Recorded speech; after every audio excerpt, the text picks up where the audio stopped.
Raha tompoko lasy tompoko vavy dia mbola ankafalinina hatrandray no androananao ny fandarana makasika ny mitotry ny andro ary amin'ity takariva ity. Ao anatin'izay ao anatin'ny 3 andro manaraka dia somary aty amin'ny apatelo le varatry ny nosy sy amin'iny avaratra andefana ary aty andefany nosy no mitoetra aloha amin'ny ankapobeny oram-baratra amin'ny 3 andro manaraka raha toka ora anatin'ny rivindraona sy tokotoko kosa no tazana amin'iny avoatany iny vomaina zany aty amin'ny tapany atsimon'ny nosy ao anatin'ny 3 andro ho avy.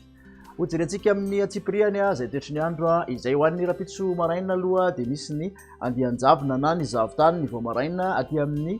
faritra Menabe atsimo andefana androsy anosy aty ho aty amin'ny avoatany kosa ny nasahany avoatany manontolo dia andrahona amin'ny ankapobeny somary mandrahona misy tandrifindrahona ny voamaraina ny motsiraky ny faritra Nalanjofo sy ny Antalahy iny ny akoatr'izay kosa dia ifandibony ny rahona sy ny masoandro.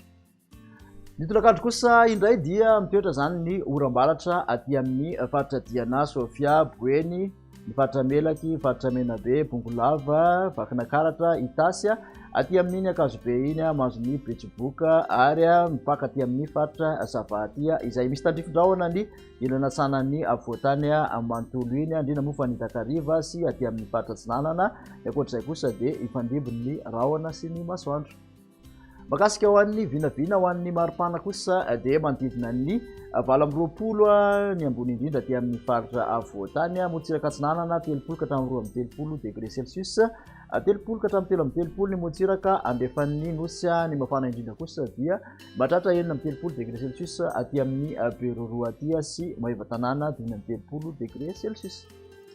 Toy ny toetry ny andro ihany ho an'ny sabotsy kosa dia mbola aty amin'ny avaratra andefany nosy hatrany aloha mitoetra ny tolakandro ny oram-baratra somary midina kely aty amin'ny ilany andefan'ny Analamanga, Manzoni, Itasy, Bongolava sy Vakinakaratra iny zany misy tandrifindrahona ny natsanana Analamanga, Amoromanisy, Otmatsiatra, Vadivavy sy Fetovinany ny akoatr'izay dia ifandina hatrany aloha ny rahona sy ny masoandro.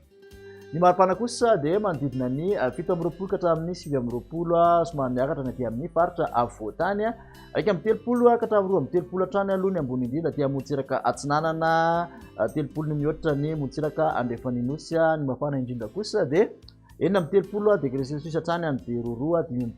aty Atsiombe sy Maivatanana ary Mahajanga.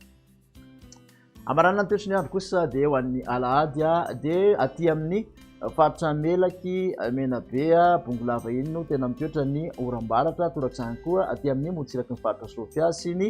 faritra Diana tandrifindrahona vitsy no tazana aty amin'ny avoatany ary dia misy tandrifindrahona hatrany koa ny motsiraka Tsinanana manontolo ny akoatr'izay dia omaina. Ny maripana voavinavina raha ho any amin'ny Alahady ihany dia mbola mahatratra 20 hatrany ny ambony indrindra aty amin'ny faritra avoatany 20 ka hatramin'ny 30 ny motsiraka Atsinanana mbola 30 ny mihoatra ny motsiraka andefany nosy ny mafana indrindra dia 30 degré Celsius indray Beroro 30 aty Maivatanana aty 30 ihany koa any Antsohia any. Dia makasitraka anao indray nanaraka izay hatramin'ny farany ary manao hatrany hitsidika ny page Facebook Foibe famantarana ny toetry ny andro ao ihany koa ny YouTube Météo Madagasikara na hoe ny tranokala www.météomadagascar.mz dia amin'ny manaraka indray ary veloma tompoko.